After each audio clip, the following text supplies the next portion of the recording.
மறக்காம முடிஞ்சா ஒரு நாளைக்கு முன்னாடியே ஒரு வீட்டிலும் மூவர்ண கொடியை பறக்க விடுங்க. பக்கத்துல இருக்கிறவங்களையும் பறக்க விட சொல்லுங்க. யாராவது பண்ணலன்னா கேளுங்க, ஏங்க உங்க வீட்டுல கொடி பறக்கல, நீங்க என்ன பாகிஸ்தான் ஆவன்னு கேட்டுருங்க. மேட்டர் முடிஞ்சு அவன் பணம் நான் பாகிஸ்தான் இல்லைன்னு ஒழுக்கமா கொடியை பத்த அந்த மாதிரி பண்ணுங்கிறத ரிக்வஸ்ட் எடுத்து. இண்டிபெண்டன்ஸ் டே அன்னைக்கு அனைத்து இந்தியர்களும் தமிழர்களும் அவங்கவுங்க வீட்டில் மூவர்ண கொடியை நீங்கள் ஏற்றி வைக்கணும் அப்படிங்கிறது தாமரை தொலைக்காட்சியின் சார்பாகவும் நம்மளுடைய விருந்தினர் சார்பாகவும் ஒரு சின்ன ரெக்வஸ்ட். இது அர்த்தமற்ற ஒரு விஷயம். இது ஏன் விஜய் செய்தாருன்னு புரியல.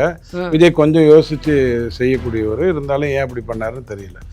ஐயா கவர்னரோ ஜனாதிபதியோ முப்படை தளபதிகளோ கலந்து கொள்ளக்கூடிய ஒரு நிகழ்ச்சியில் முதலில் தேசிய கீதம், கடைசியில் தேசிய கீதம் பாட வேண்டும். தமிழ்த்தாய் வாழ்த்தை சட்டசபையில் பாட வைத்தது ஜெயலலிதா என்கின்ற அற்புதமான ஒரு பெண்மணி. அண்ணாதுரை ஐயாவோ கருணாநிதி ஐயாவோ இல்லை. கேள்வி என்ன அப்படின்னு சொன்னா, நீங்க மட்டும் அன்னைக்கு இருக்கக்கூடிய காங்கிரஸிடமோ மூத்த தலைவர்களிடமோ கேட்டீங்களா? ராஜாஜி ஐயா மதுக்கடை திறக்க வேண்டாம்னு சொன்னாரு, அவருக்கு அனுபவம் இருக்குன்னு தெரிஞ்சுக்கிட்டு அதை நீங்கள் கேட்டீர்களா? நீங்க மட்டும் சுயம்புவா வந்தீங்க, நாங்க மட்டும் சிபிஎஸ்சியில் வந்தோமான்னு இல்லையே. 900 கோடியை ஆதவ அர்ஜுனா கிட்டேருந்து வாங்கி ஒரு ஆட்சியை நடத்தின நீங்க அனுபவசாலியா, கொடுத்தா ஆதவ அர்ஜுனா அனுபவசாலியான்னு கேட்டா நீங்க என்ன பதில் சொல்லுவீங்க? வாங்கினவங்க தான். எப்படி கொடுத்தவன் எதுக்கு கொடுத்தான்? வேலை பேசுறதுக்கு தானே கொடுத்துருப்பான். அதுதான் காரணம் கேட்கறல, மறந்து போச்சுங்க, எத்தனையோ பணம் கொடுத்தேன், எந்த கொடுத்தேன்னு தெரியல சொல்லுங்கிற. ஜெயலலிதா அம்மா விஷயத்திலே 2 இருக்கு. ஸோ மன்னராட்சி இல்லாத திமுக இசிகல் டு தாவேகா, சசிகலா இல்லாத அதிமுக இசிகல் டு தாவேகான்னு வந்ததுன்னா நல்லா இருக்கும்.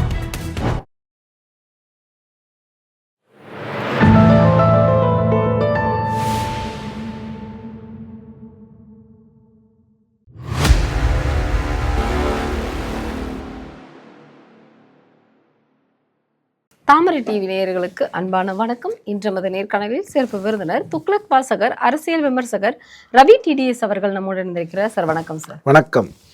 இன்னைக்கு தமிழக சட்டப்பேரவை ரொம்ப சிறப்பாக நடந்துகிட்டு இருக்கு.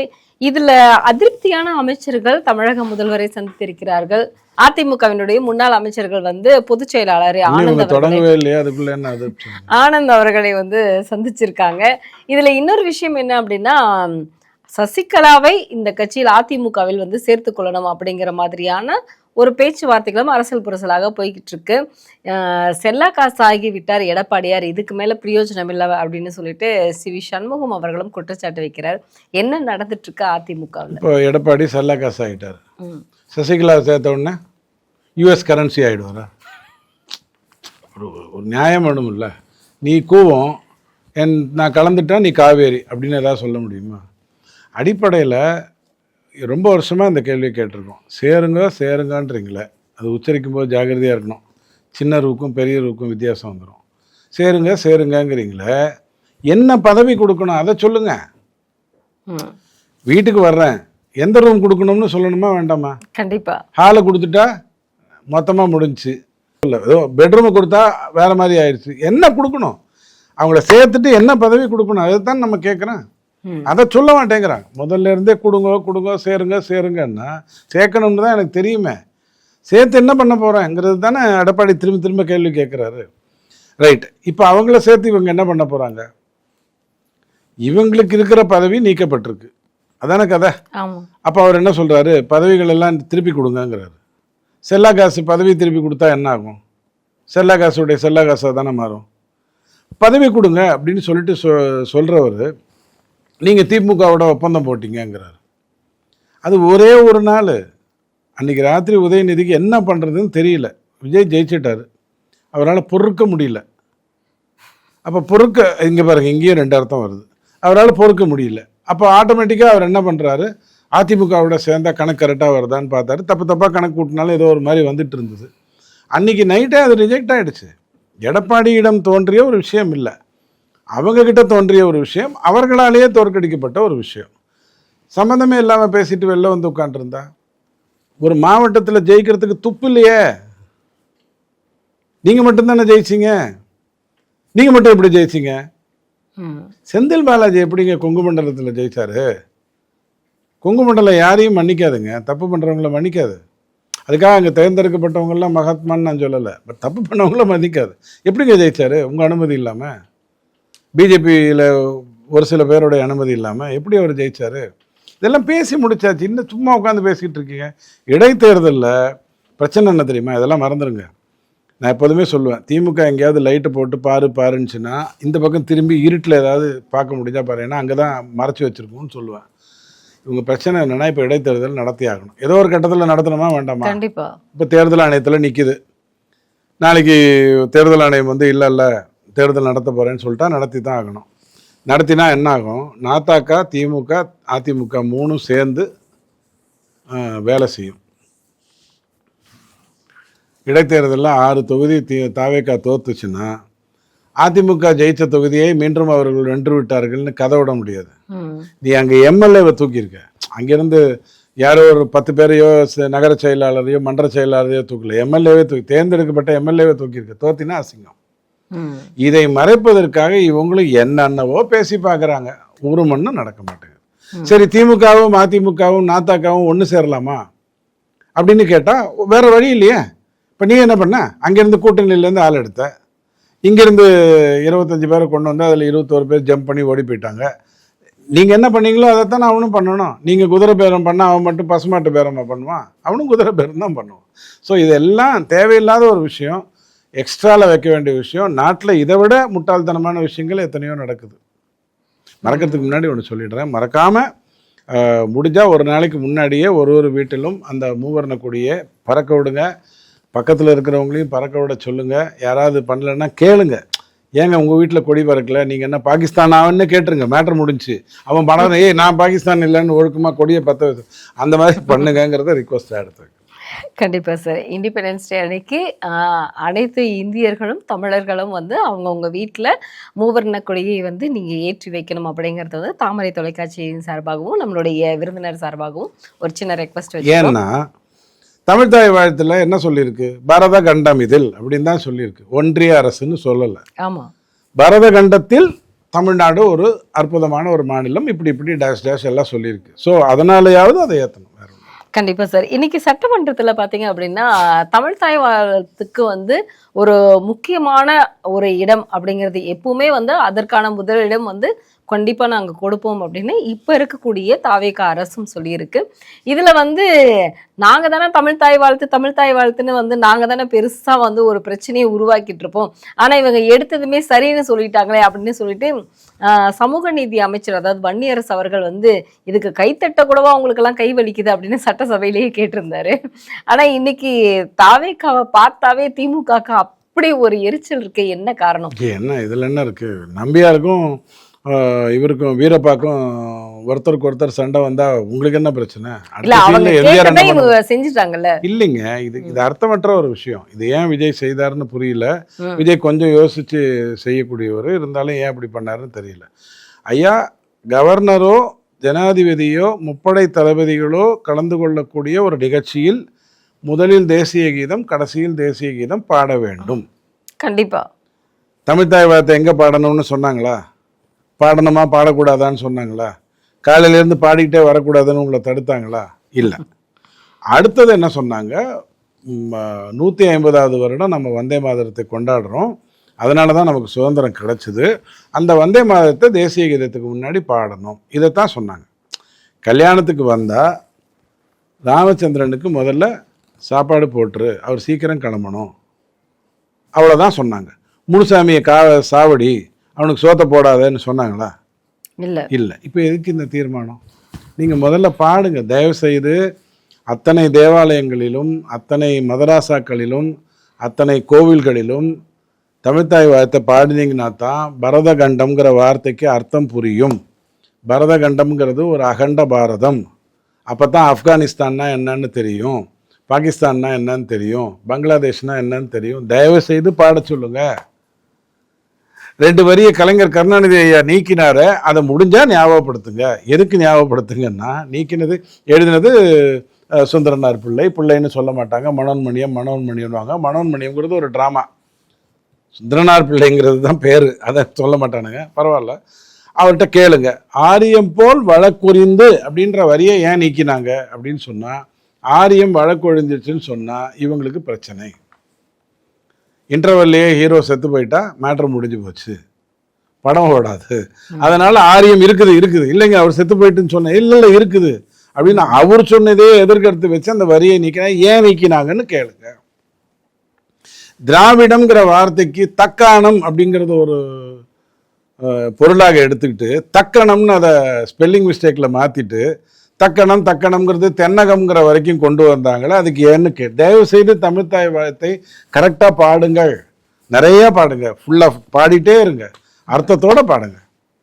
அப்போ இந்த நாடுங்கிறது எவ்வளோ பெரிய நாடுங்கிறது புரியும். ஸோ இதுக்கு ஒரு தீர்மானம், ஃபர்ஸ்ட்டுமா முனுசாமிக்கு தான் முதல்ல சாப்பாடு போடணும், போடு, யார் போனா ஸோ விடுங்க, தமாஷா போயிடும். அப்புறம் அடுத்த கேள்வி. கண்டிப்பா சார். இன்னைக்கு வந்து பாத்தீங்க அப்படின்னா தாவேக அரசை வந்து நாயோட ஒப்பிட்டு இருக்கிறாங்க கனிமொழி VN சோமு அவர்கள். எதுக்காக அப்படின்னா, தமிழகத்தை ஆளும் தற்போதைய அரசுக்கு நிர்வாக அனுபவம் இல்லை, முந்தைய ஆட்சியாளர்களிடம் ஆலோசனை பெற வேண்டும், திராவிட இயக்கங்கள் தமிழகத்திற்கு பல நன்மைகள் செய்துள்ளன, எனவே முந்தைய ஆட்சியாளர்களுக்கு எதுவும் தெரியாது என எளிதில் சொல்ல முடியாது, மாட்டுத் தொழுவத்தில் நாய் என்பதை போன்று இந்த அரசாங்கம் இருக்கிறது. அப்ப இவங்க நாய்னா மாட்டுத் தொழுவம் எது,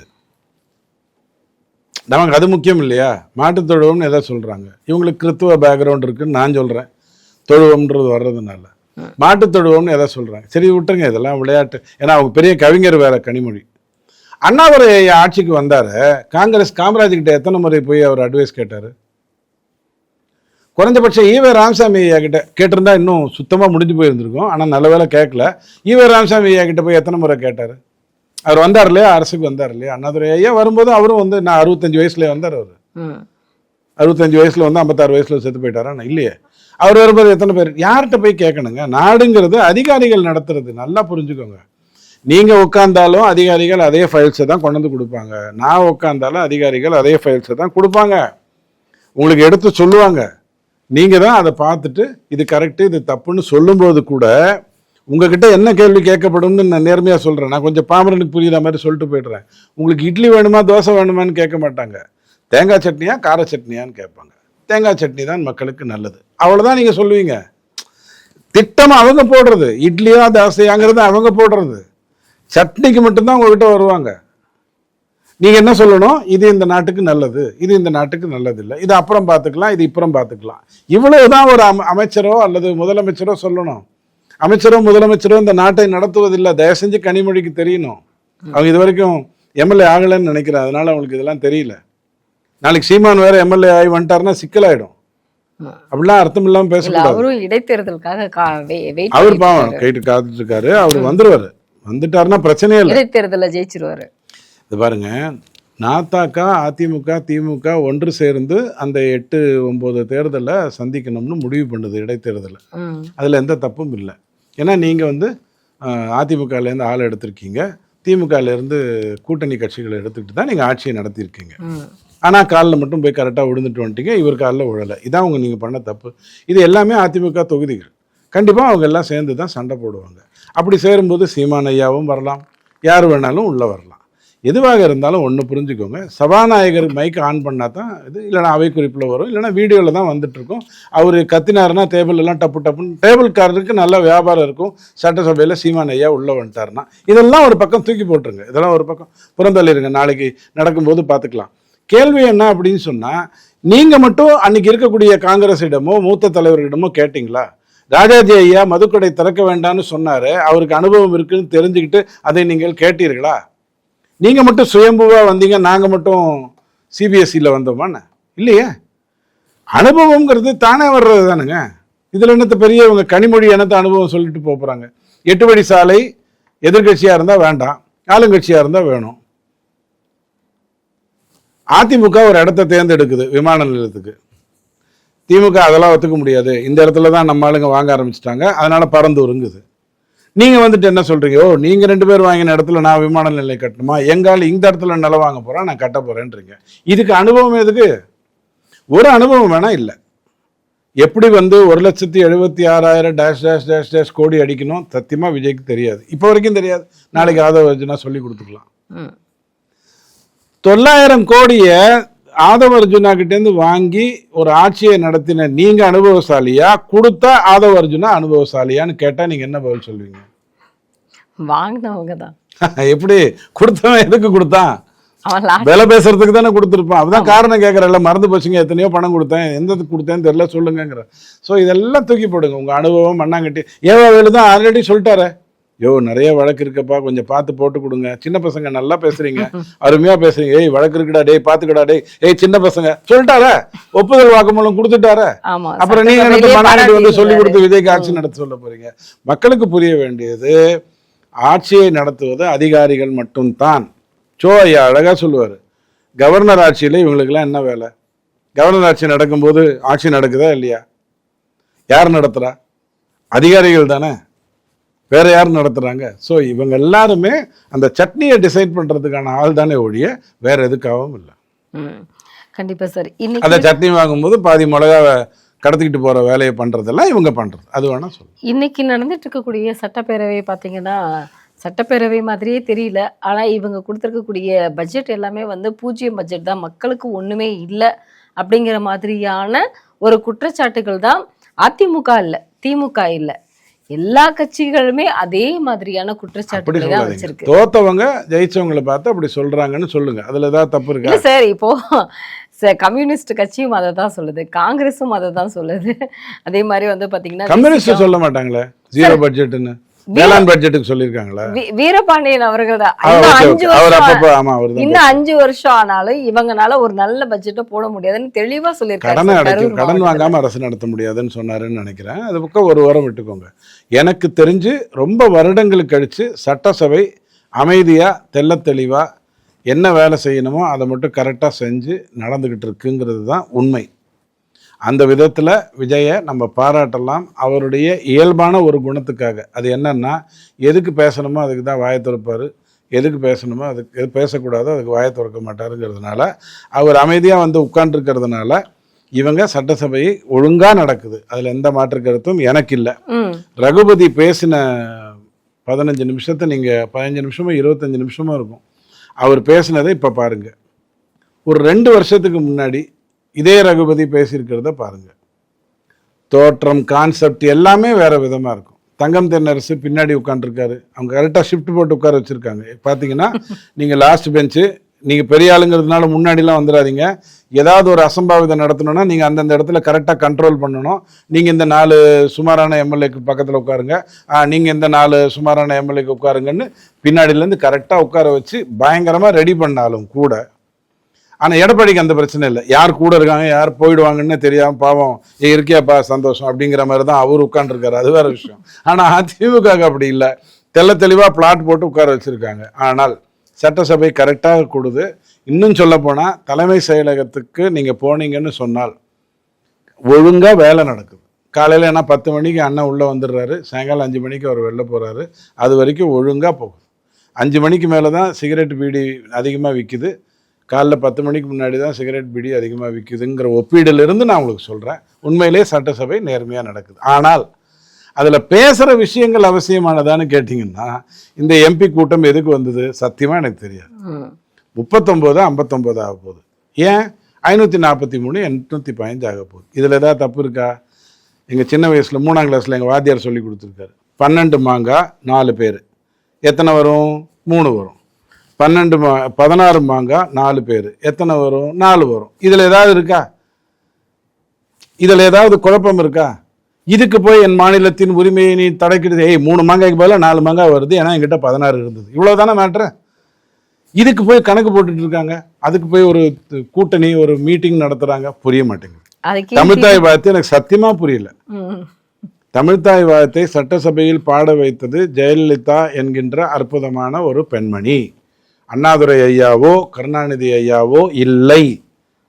இந்த வரலாறுலாம் எங்களுக்கு தெரியும். இப்ப அதுக்குதான் ஆதவ் சொல்லியிருக்கிறாரு, ஜெயலலிதா அம்மையாருடைய பாணியில தான் தாவேக்கா ஆட்சி நடக்குது அப்படின்னு சட்டசபையிலேயே தெளிவா சொல்லியிருக்காரு. கொஞ்சம் சசிகலா கூட இருக்காங்க, அதை பார்த்துக்கணும். அதாவது நீங்க 91 to 96 மாதிரி நடக்குது, அது ஆபத்து. 2011 to 2021 மாதிரி நடந்ததுன்னா அது நல்ல விஷயம், அதை புரிஞ்சுக்கோங்க. ஜெயலலிதா அம்மா விஷயத்திலே 2 இருக்கு. ஸோ மன்னராட்சி இல்லாத திமுக, இசிகல் டு தாவேக்கா, சசிகலா இல்லாத அதிமுக இசிகல் டு தாவேக்கான்னு வந்ததுன்னா நல்லாயிருக்கும். நான் சசிகலா மட்டும் டேஞ்சர் ஃபிகர்னு சொல்கிறேன்னு நினச்சிக்காதீங்க, அப்படி சொல்லலை. இந்த கூட பூந்து குழப்புற வேலை, இந்த வேலை, உள்ள கட்டி வேலை, இந்த மன்னராட்சிக்குள்ளே கொண்டு வர வேலை, அப்பாவுக்கு அப்புறம் பையன் வரணும், என்னுடைய இவன் தம்பி தான் இதில் கோயம்புத்தூரை பார்த்துப்பான், இந்த தம்பி அதை பார்த்துப்பான்னு கதை பண்ணுற வேலை அதிமுகவில் இருந்ததில்லை. அது வந்துடக்கூடாது, அதை பார்த்துக்கோங்க. சார், இன்னைக்கு நம்ம சட்டசபையை பேசணும். பார்லிமெண்ட்ல வந்து ஒரு முக்கியமான விஷயங்கள், மசோதாக்கள் எல்லாமே போயிட்டு இருக்கு. இதுல பாத்தீங்கன்னா அமித்ஷா அவர்கள் திருவண்ணாமலைக்கு வந்தாங்க. அதுல பாஜகவில் இருக்கக்கூடிய முக்கிய நபர்கள் யாருமே அங்க இல்ல அப்படிங்கிற ஒரு பேசு பொருளாக ஒரு விஷயம் போய் நயனார் ஐயாவை சந்திச்சாரு, எடப்பாடி ஐயாவை சந்திக்க முடியல, அப்படிதான் நான் கேள்விப்பட்டேன். அப்படியா? ஆனா யாருமே வந்து சரியான ஒரு வரவேற்பு கொடுக்கல அப்படிங்கிறாங்க. இல்ல, இது வந்து அடிப்படையில் நீங்க ஒண்ணு பாத்தீங்கன்னா, காவி கொடி எடுத்து காட்டின போது அவர் வந்து அதை தடுத்துட்டு தேசிய கொடி எடுத்து காட்டினார். நான் வந்து ஒரு கோவிலுக்கு வந்திருக்கேன், ஒரு உள்துறை அமைச்சராக இருந்தாலும் நான் எதுக்கு வந்திருக்கேன், எங்க போயிருக்கேங்கிறதுக்கு ஏற்ற மாதிரி தானே நான் ட்ரெஸ்ஸே நான் அதுக்கு ஏற்ற மாதிரி தானே போட்டுப்பேன். அதுல தான் மாற்றுக்கிறது இருக்கா? ஸோ அது வந்து ஒரு பக்கம் விட்டுருங்க. பாராளுமன்றத்தில் வந்து இன்னைக்கு வந்து நம்ம ஏன் இங்கே தமிழ்நாட்டில் எதுவும் பண்ணலை, பிஜேபி அமைதியாக இருக்குது, இப்போ திடீர்னு அண்ணாமலை ஏன் அமைதியாக இருக்காருன்றாங்க. இன்னும் அவர் டெய்லி 4 இடத்துல பாம்பு போட்டுட்டு இருந்த மாதிரி அவரு நாங்கள் அமைதியாக இருக்காரு அப்படின்றாங்க. எல்லாம் எதுக்கு நடக்குதுன்னு கேட்டால், ஒரு 360 நமக்கு தேவைப்படுது. 360 எம்பிஸ் வந்து ஒரே மாதிரி சிந்தனையோட, வேற வேற கொள்கை, வேற வேற கட்சி, வேற வேற சித்தாந்தமாக இருந்தாலும் ஒரே கொள்கையோட இந்தியா உருப்படணும் அப்படிங்கிற அடிப்படையில் ஓட்டு போடணும்னு சொன்னால், உமன்ஸ் பில் வரணும்னு சொன்னால் மறுசீரமைப்பு பில்லு வரணும். மறுசீரமைப்பு பில்லு, உமன்ஸ் பில் வந்ததுக்கப்புறம் 4-5 பில் வரணும். இந்த 360 நோக்கி ராஜீவ்காந்திக்கு பிறகு 360ங்கிற ஒரு வாய்ப்பு இப்போ தான் பிஜேபி ஏற்படுத்தி கொண்டு வந்திருக்கு. 2029 ஆண்டு முன்னேற்றத்தில் எப்படியும் அது கிடைக்க தான் போகுது. ஏன்னா 290 230 ஆக போகிறது இல்லை. ஆனால் இப்போவே அவங்க என்ன பண்ணுறாங்கன்னு சொன்னால், ஒரு பக்கம் சரத்பவாருடைய கட்சி என்னை முதல்ல அஜித் பவார் ரெண்டையும் ஒன்றாக்கி என்னை என்சிபின்னு கூப்பிடு, நான் வந்து உங்ககிட்ட வர்றேன். டிஎம்சி வந்து ஐயா டிஎம்சின்னு தெரியாமல் உட்காந்துட்டோம், ஊரில் போனால் கல்லால் அடிக்கிறாங்க, சில பேர் தக்காளின்னு சொல்லி கல்லையை தூக்கி போடுறான், அப்புறம் ரத்தம் வந்ததுக்கப்புறம் அவன் ஜூஸுங்கிறான், எனக்கு தான் நான் ரத்தம்னு தெரியுது, அதனால விட்டுருங்க, நான் வந்து தயவு செஞ்சு பிஜேபி பக்கம் வந்துடுறேன்னா அவங்க ஒரு 21 பேர். இப்படி யாரெல்லாம் சேர்ந்து ஒரு இப்போ உடனே திமுக அதில் வருமானு கேட்குறாங்க. திமுக இல்லாமலேயே இந்த பில்லெல்லாம் பாஸ் ஆகும். எப்படின்னு கேட்டிங்க அப்படின்னு சொன்னால், என்சிபிஐ ஒரு 20 இருக்குது, டிஎம்கே 22 விட்டுருங்க, சிவசேனா யூபிடின்னு ஒன்று இருக்கு இல்லையா, அதில் 6 பேர் வந்திருக்காங்க. சிவசேனாவில் இருக்கக்கூடிய உத்தவ் தாக்கரேவுடைய 6 பேர், ஒய்எஸ்ஆர் உடைய 4 பேர், ஐஎன்டி உடைய 3 பேர், ஜேஎம்எம் உங்களுக்கு தெரியும் மோர்ச்சா அவங்க ஒரு 3 பேர், என்சிபி தான் நான் சொன்னேன் பவார் அவங்க ஒரு 8 பேர், சிறுமணி அகாலிதள் வந்து இப்போ கூட்டணிக்கும் திருப்பி வந்திருக்காங்க. அவங்க வந்து இந்த வேளாண் சட்டம் போது பிரிஞ்சு போனாங்க, தேசிய ஜனநாயக கூட்டணிலேருந்து திருப்பி வந்திருக்காங்க. ஸோ 347 அல்லது 45 வரைக்கும் நம்ம வந்துட்டோம். இப்போ 345 வைத்துக்கொண்டே இந்தியாவில் இந்த சட்டங்களை கொண்டு வர முடியும். என்ன, எடப்பாடி திமுக 22 பேர் வெளிநடப்பு செஞ்சா போறோம். 543க்கு 360 தேவை. ஆனா இவங்க தான் வந்து அதை வந்து நாங்க ஆதரிக்க மாட்டோம், ஆதரவு தர மாட்டோம்னு சொல்லி. ஆமா, ஆதரவு தராம வெளில போயிட்டா வேலை முடிஞ்சிருச்சுல்ல. எதிர்த்து ஓட்டு போட்டாதானே பிரச்சனை. திமுகக்கு அது ஒன்றும் புதுசு இல்லையே. எங்கெல்லாம் பிரச்சனையை ஏற்படுத்தி வெளில போகணும், எங்க வந்து ஓட்டு போடணும், அத்தனை சந்து பந்தும் தெரிஞ்ச ஒரே ஆளு அவங்க தான். அதாவது முட்டு சந்தில் லாரியை திருப்ப தெரிஞ்ச ஒரே டிரைவர் வந்து திமுக தான். ரொம்ப பியூட்டிஃபுல்லாக பண்ணிடுவாங்க. ஸோ அவங்க 22 பேர் கிளம்பி போயிட்டா கூட நமக்கு வேலை முடிஞ்சுது. கிளம்பி போகிறதுக்கு அவங்களை ஏதாவது ஒரு இடத்துல கருத்து எடுத்து தெரிவிச்சு, இல்லைன்னா நிர்மலா சீதாராமன் நம்ம தமிழில் பேசினாலே இவங்க 22 பேர் கிளம்பி போயிடுவாங்க. மோடி எந்திரிச்சு பேசுகிறாருன்னா காங்கிரஸே கிளம்பி போயிடுவாங்க. ஸோ ரொம்ப சிம்பிளாக இந்த மேட்டரை முடிக்கிறோம். 345 வரைக்கும் கொண்டு வர்றோம், 45 46 வரைக்கும் கொண்டு வரோம், இல்லை 340 வரைக்கும் கொண்டு வந்துட்டோம். இந்த 22 இருந்தால் நல்லது. ஆனால் திமுகவை சேர்த்துக்கொள்வதுங்கிறது வந்து தீட்டு குளிக்கணும் அப்படிங்கிற ஒரு பிரச்சனை வரும். அதுக்கப்புறம் என்ன பண்ணுறது, திருப்பி கையில் வச்சுக்கிட்டு இத்தனை வழக்குகள் இருக்குது, அந்த பிரச்சனைகள்லாம் இருக்குங்கிறது. ஸோ இங்கே திசை திருப்புறாங்க. திமுக தன்னுடைய வழக்குகளுக்காக பிஜேபியிடம் போகுதுன்னு. அப்படி பண்ண முடியாது. இங்கே டிவிஎஸ்சி சொல்லணும், இங்கே இருக்கக்கூடிய டிவிஎஸ்சிலேருந்து அந்த குற்றப்பத்திரிகைகள் வரணும். இவர் ஆதவர்ஜுனா உங்களுக்கு என்ன சொன்ன, ஆதவர்ஜுனாவோ அல்லது இவர் மரியம் சொன்னார், ஃபினான்ஸ் மினிஸ்டரு, ஃபைலெல்லாம் கொண்டு போய் விஜய் சார் டேபிளில் வச்சுருக்கோம் யோ வச்சிருக்க, அவர் எப்போ ரிலீஸ் பண்ணுவார் அதெல்லாம் தெரியாது, ஆனால் வச்சுருக்கோம் அப்படின்னாங்க இல்லையா. அந்த வச்சிருக்கோம் தான் வேலை செய்யும். இவங்க மேலெல்லாம் வழக்கு தொடரணும் அப்படின்னு சொன்னால் இல்லை, நீதிமன்றம் தானே எடுத்துக்கணும். ஸோ அந்த காரணத்துக்காக பிஜேபிகிட்ட போய் கதை விட முடியாது. ஸோ நாட்டின் நல்லது நடக்க போகுது. அதற்கு இந்த ஒரு 15-16ஆம் தேதி இந்த சுதந்திர தினம் நிறைய விஷயங்களை இந்தியாவுக்கு கொடுக்க போகுது. அந்த மகிழ்ச்சி தான் நமக்கு முக்கியமே ஒழிய மற்றதெல்லாம் ஜாலியாக என்ஜாய் பண்ணுங்க, ரசிங்க.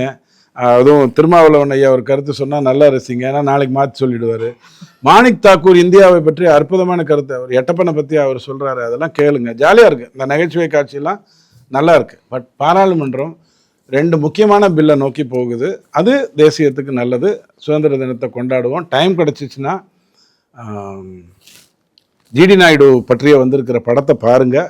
அந்த படம் நிறைய விஷயத்தை என்ன சொல்லும்னா, நீங்கள் ராமானுஜம்லாம் பார்க்கணுங்கிற அவசியம் இல்லை, மூதாதையர்கள்லாம் பார்க்கணுங்கிற அவசியம் இல்லை. இவர் விஷயத்தில் பார்த்தாலே தமிழ்நாடு அன்றைக்கே என்னென்னலாம் பண்ணிச்சு, எத்தனை விஷயமான கண்டுபிடிப்புகள்லாம் பண்ணாருங்கிறத பாருங்கள். அதில் ஈவே ராமசாமி அவருடைய கல்யாணத்துக்கு அவர் ஹெல்ப் பண்ணதை பற்றி போட்டிருக்க மாட்டாங்கன்னு நினைக்கிறேன். அது இருந்ததுன்னா நீங்கள் சைடில் பார்த்துக்கோங்க. ஸோ நிறைய என்ஜாய் பண்ண வேண்டிய சுதந்திர வாரம். ரொம்ப மகிழ்ச்சி உங்களோட பேசுனதில். நன்றி.